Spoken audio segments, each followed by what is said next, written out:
안녕하세요. 너무나 쉬워서 날로 먹는 예절 횟집 사단법인 예지원 원장 순남숙입니다. 오늘은 수고하셨습니다 라는 인사말에 대해서 얘기해 보려고 합니다. 우리가 평상시에 좋은 의도로 말했지만 그것이 오히려 상대를 불편하게 하거나 불쾌하게 하는 경우가 가끔 있습니다. 이 수고라는 인사말이 그런 것 같아요. 어떤 사람이 이제 상담사하고 통화를 하면서 안녕하세요. 수고하십니다. 라고 이제 대화를 시작했다고 합니다. 그 대화 내용을 듣고 있던 남편이 무례하다라고 했다는 겁니다. 수고하다라는 말은 아랫사람에게 쓰는 하대성 표현이기 때문이라는 겁니다. 다른 사례를 하나 더 보도록 하겠습니다. 서울 한 기업에서 인턴으로 근무 중인 이서영 씨는 상사보다 먼저 퇴근하는 날에 수고하세요 라고 말했다가 꾸중을 들은 경험이 있다고 합니다. 이 씨는 고생하세요 라고 말할까 고민하다가 더 예의 없는 느낌일 것 같아서 수고하시라고 말한 것.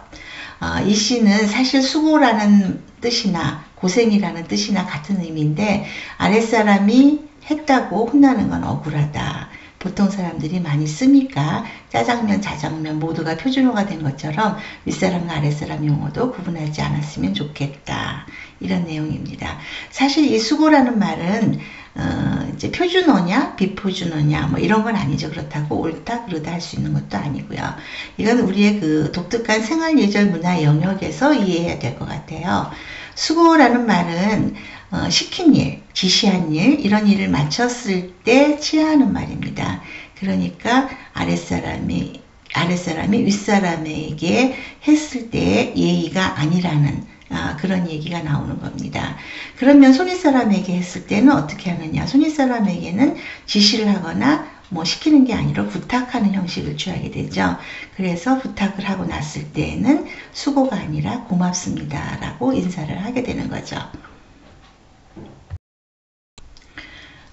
실생활에서의 대화를 한번 보도록 하겠습니다. 지시했을 때는 우리가 이제 지시했을 때는 수고, 부탁했을 때는 감사 이렇게 인사를 합니다.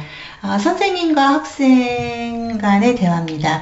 이때는 뭐 지시 부탁을 떠나서 선생님이 학생들에게 수고했다라고 인사를 합니다. 청소했을 때 수고했다. 뭐 시험이 끝나고 나서 여러분들 공부하느라고 수고했다. 그럼 이제 학생들이 선생님께 인사를 할 때 선생님 저희 가르치시느라 수고하셨습니다. 아니죠. 이럴 때는 선생님 저희 가르쳐 주셔서 고맙습니다. 수고하셨습니다가 아니고 고맙습니다. 부모와 자녀 간의 대화에도 수고, 고맙다 이런 인사가 있을 수 있습니다. 이제 부모가 자녀에게 심부름을 시킬 경우가 있겠죠. 이 심부름이라고 하는 건 시키는 경우도 있겠지만은 부탁의 형식을 취하기도 하죠. 그래서 심부름 다녀온 자녀에게 수고했다. 고맙다 이렇게 인사를 합니다. 자녀에게 이제 그 청소를 하라고 했을 때 자녀 이제 청소를 마쳤을 때 수고했다 이렇게 인사를 합니다. 그런데 이제 자녀가 청소를 안 해가지고 어머니가 청소를 깨끗하게 해주셨습니다. 이제 그 학교 갔다 와서 방에 가보니까 청소가 너무 깨끗해요. 어머니 청소해 주셔서 수고하셨습니다. 아니죠. 예. 어머니 고맙습니다. 감사합니다. 이렇게 인사를 합니다. 기타 우리가 이제 뭐 일상생활에서 보면 택배 아니면 택시나 기사 이제 이 택시나 버스 기사 이런 분들과 대화를 할 때가 있죠. 이런 건 다 우리가 그 수고의 대가를 지불합니다. 그렇기 때문에 이럴 때에는 수고하셨습니다. 더불어서 고맙습니다. 감사합니다. 이렇게 덧붙여 주시면 훨씬 더 부드럽고 좋게 되겠죠. 이제 아까 보신 이제 먼저 퇴근하면서 수고하세요라고 말했다. 꾸중을 들었다는 거죠. 그렇다 그러면 뭐라고 해야 되겠는가?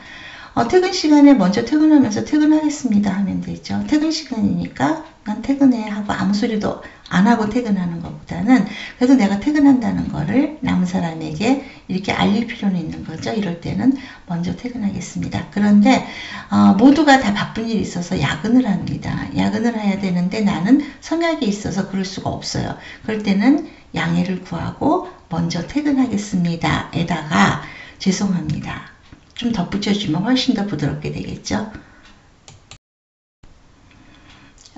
이제 이 수고하십니다라는 인사말, 이제 문제가 됐던 경우죠. 이런 경우 이 사람은 정말 수고가 많은 직업이라서 안녕하세요, 수고하십니다라고 이야기를 했는데 이 수고하십니다라는 말은 사실 안 해도 되는 거죠. 이 세상에 많은 직업이 상담사뿐만 아닙니다. 모두가 다 수고를 합니다. 그렇기 때문에 이런 경우에는 안녕하세요 라고만 해도 되는 건데 거기에다 안 해도 되는 수고하십니다라는 말을 덧붙임으로써 이제 무례하다는 이제 그 남편의 지적을 받게 된 거죠. 우리 속담에 말 한마디로 천냥빚을 갚는다는 말이 있습니다. 사회생활에서 그 언어 예절의 중요성을 나타내는 말이라고 생각이 듭니다. 예절이 불편하다고 할 수도 있겠지만 남녀노소, 장유유소의 다름을 인정하고 포용하는 그런 진정한 그런 것이 진정한 예절 문화일 것입니다. 네이버 블로그 알지에도 함께 참고해 주시면 좋겠습니다. 감사합니다.